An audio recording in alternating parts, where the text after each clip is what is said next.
Hello and welcome to the Westcity Church podcast. If you'd like to get to know us more, find us at westcitychurch.com.au. We really hope that you're encouraged by today's message.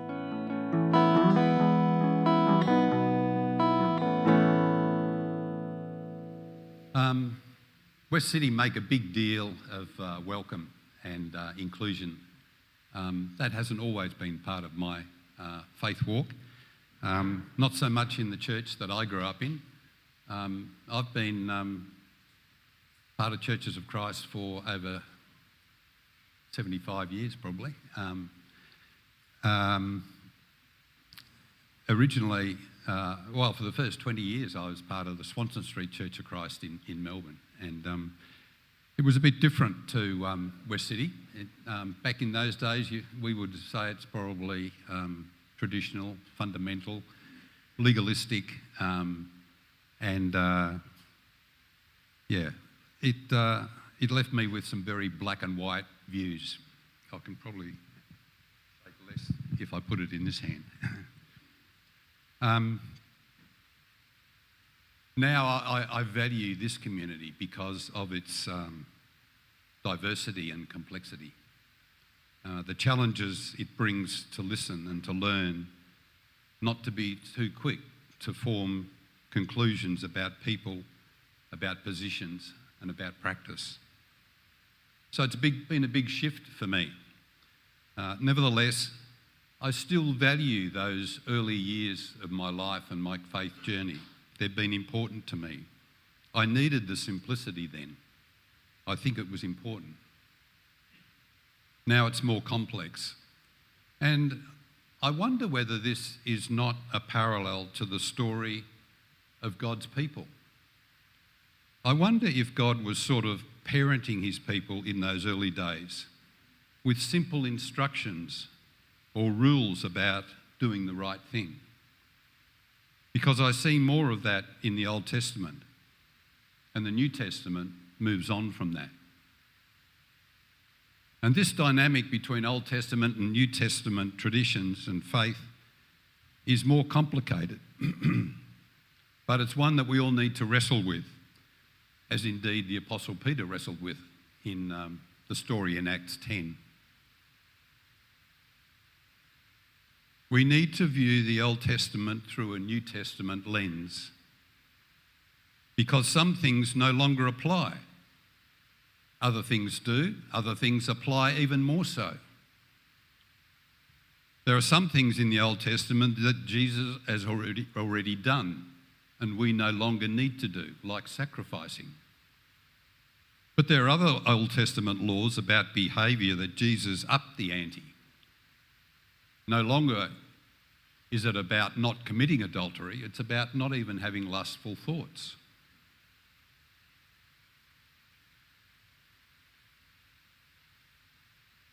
Think about their table in those days. Think about the strict dietary laws in the Old Testament. The animals they could and couldn't eat, the fish they could and couldn't eat. But they were there for good reasons for that time. They were a means of keeping Israel separate from the pagan cultures they lived in. After all, if you don't share the same diet, you can't share the same table. If you can't share the same table, you can't develop the same relationships. You can't develop the same relationships. You can't intermarry. And if you can't intermarry, then you are not in danger of adopting the faith beliefs of your non-Jewish neighbours, the culture in which they live. So the dietary traditions was meant to keep God's people protected and close to him. Then comes Jesus, and the teachers of the law get all uptight when Jesus decides he can eat with anybody. In fact, later on when he sends the disciples out, he specifically says to them, don't take anything, food, sandals, purse. Go to the people who aren't like you and seek their hospitality. Peter was still struggling with that whole idea in Acts 10 when he was confronted about accepting hospitality with Cornelius. He was challenged, and I think we too are challenged about abandoning the Jewish dietary traditions in favour of hospitality, of welcome, of inclusion of people not like us, because this is the way of the love of Christ. And so I see the people of God being drawn to maturity in their relationship with God. From a very structured to do this, don't do that type of relationship in the Old Testament to, I think, a more personal, a more interactive, a more nuanced experience of God lived out in the way that Jesus lived, which is the way we strive to live the go of Christ at Westcity. And it seems to me not unlike the way my relationship with my kids has developed over the years. From just do as I say to teaching them to think for themselves, live our way, not because they're told to, but because they choose to. Hoping that over the course of time as parents, we've been able to develop values and experiences for them to become good people. Anyway, this is about the table, and it's open to all. When I was a kid, I wasn't allowed to be part of it until I'd been taught, accepted, and baptised.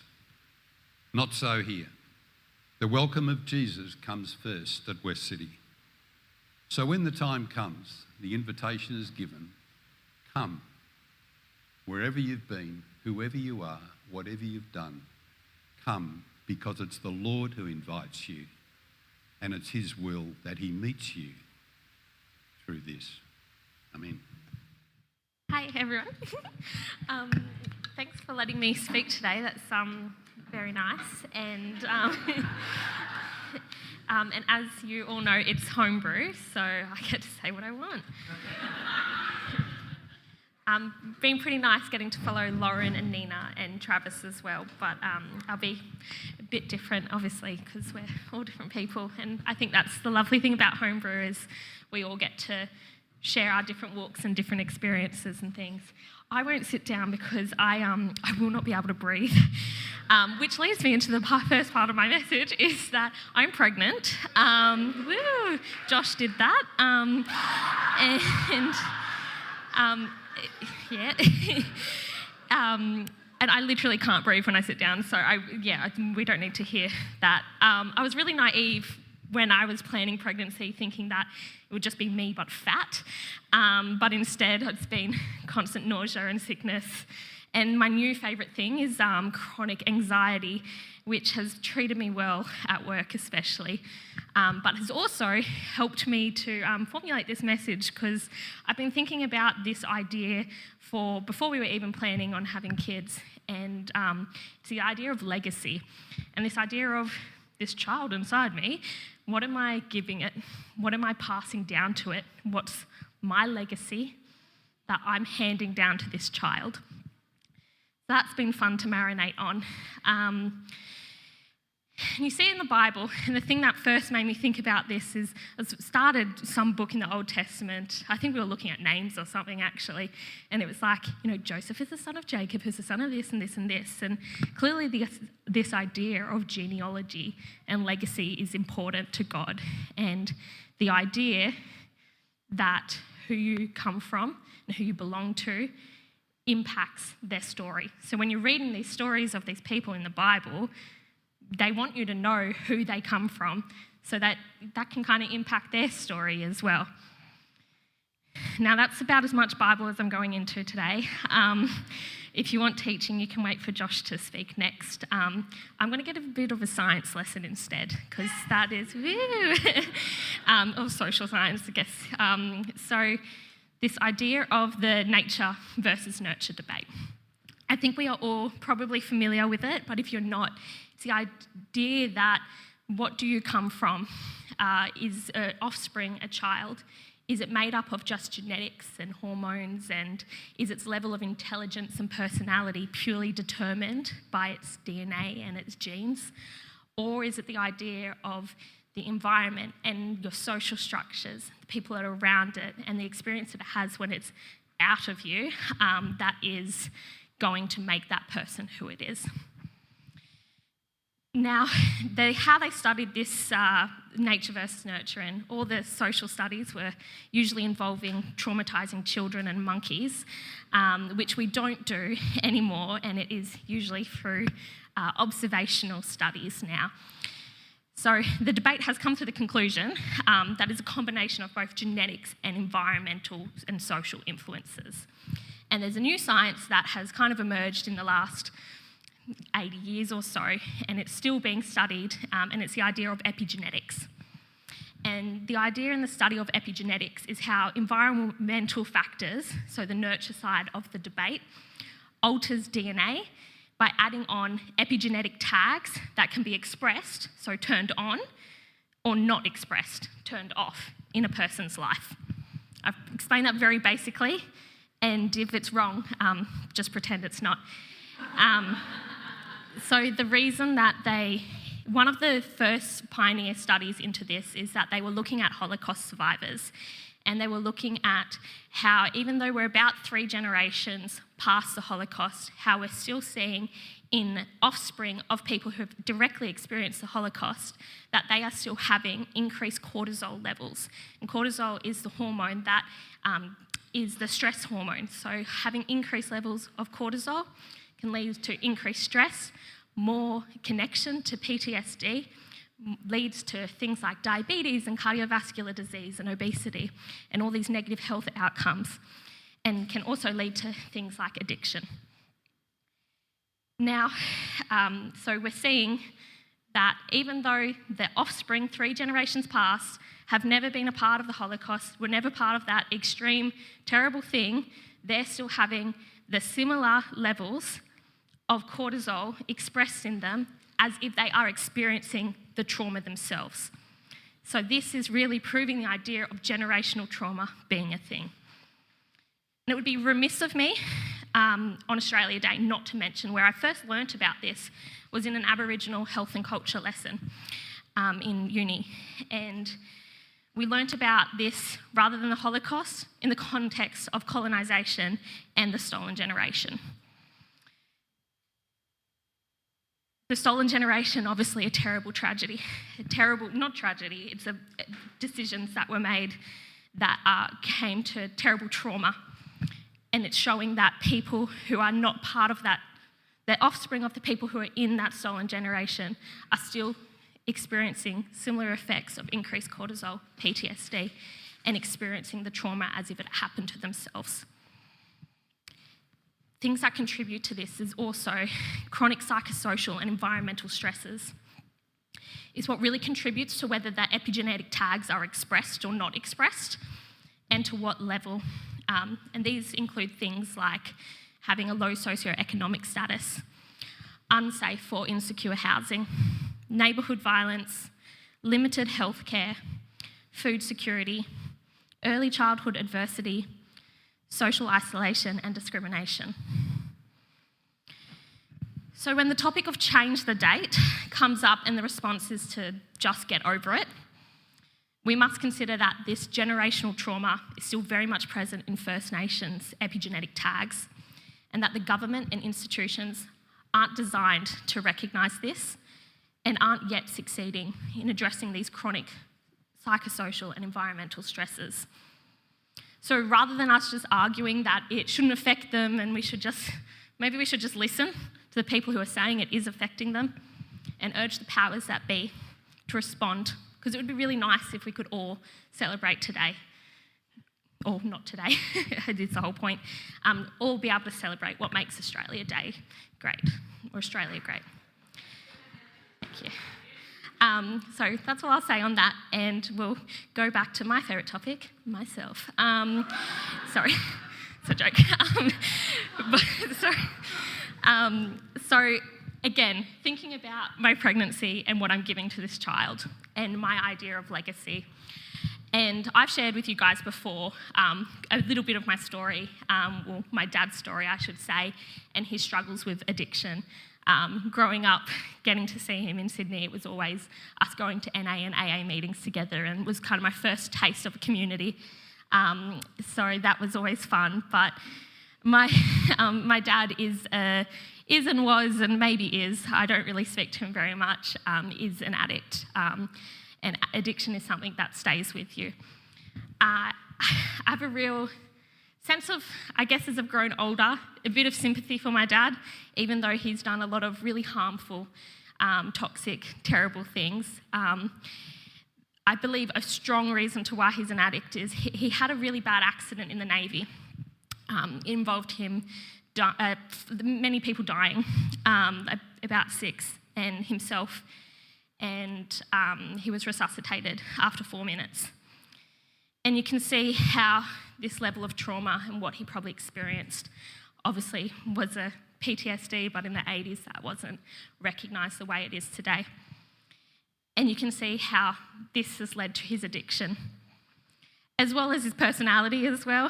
And all throughout my life, my mum, and it's always a joke that you're just like your father, you're just like your dad, and I am so much like my dad.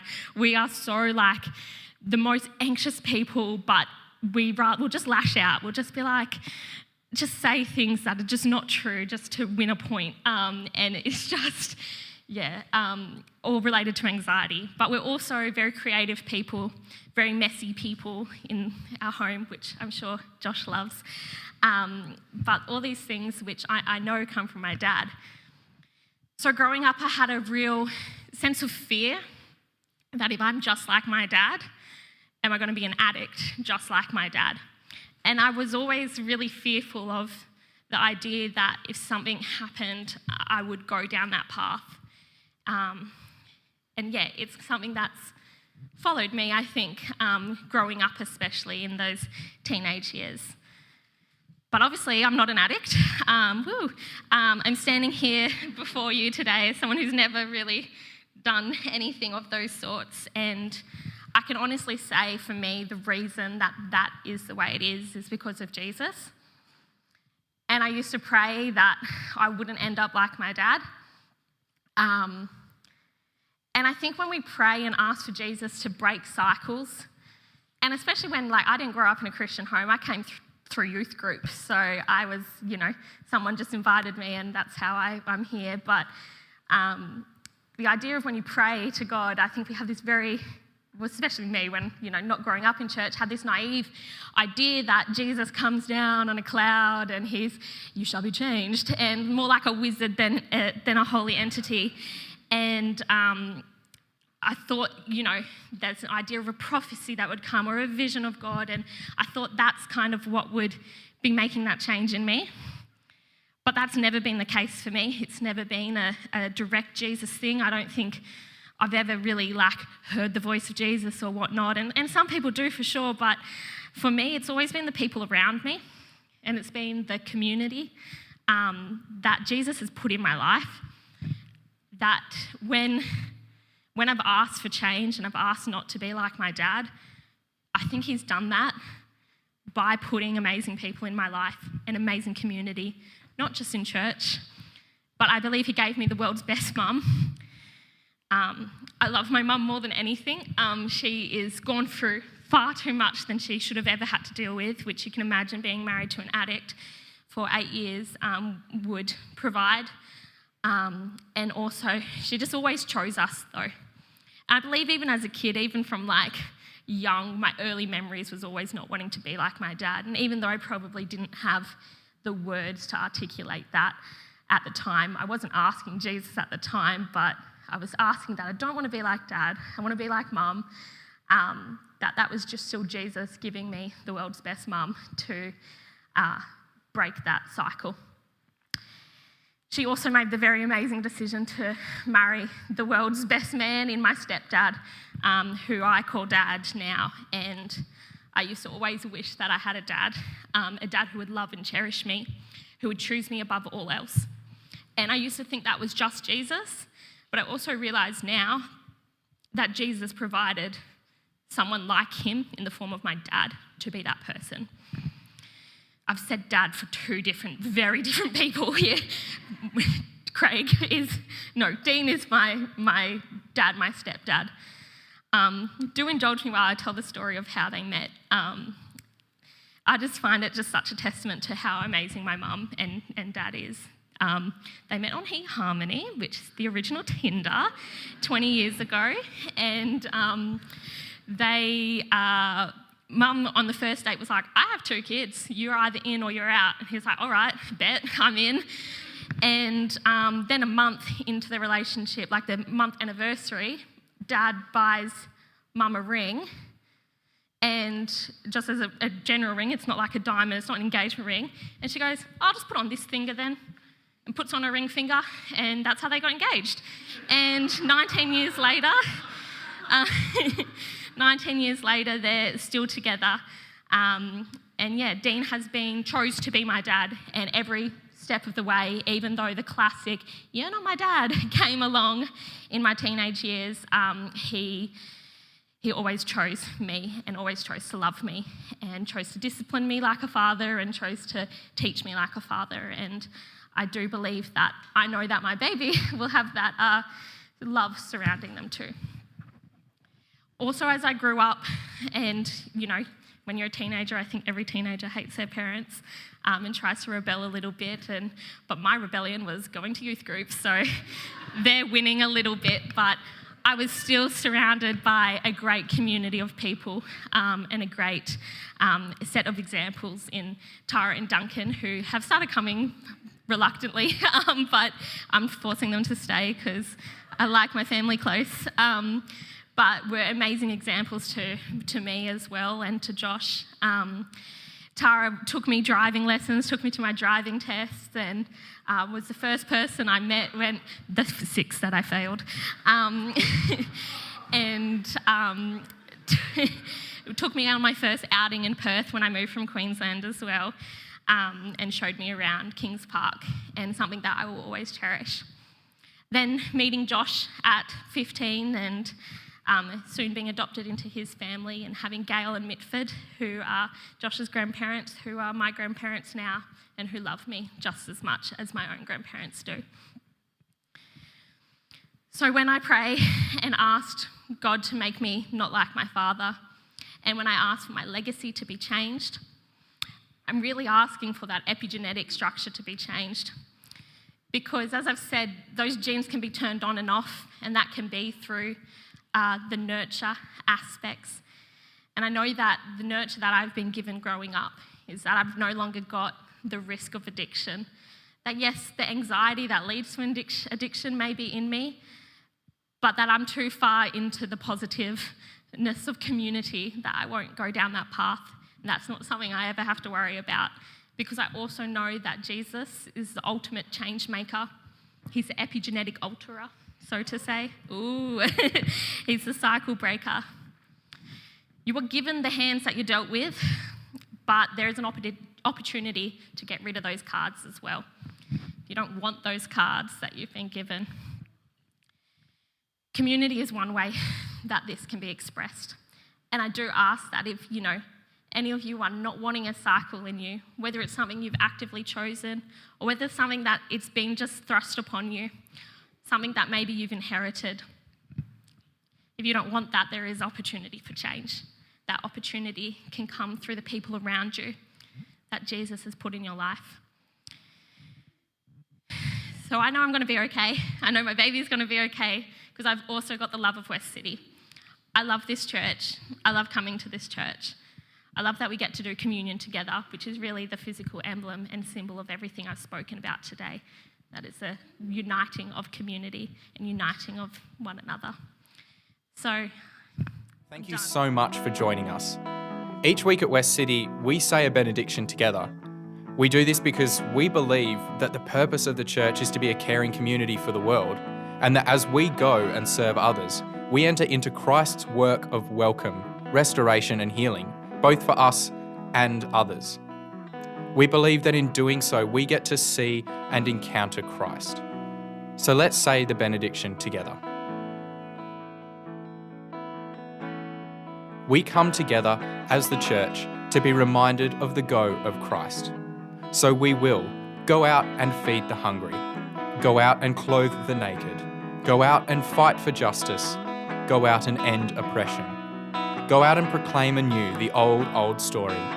Go out and associate with those who don't look like us, think like us, act like us, and don't even like us. And we'll do it all in the name of the one who sent us. His name is Jesus.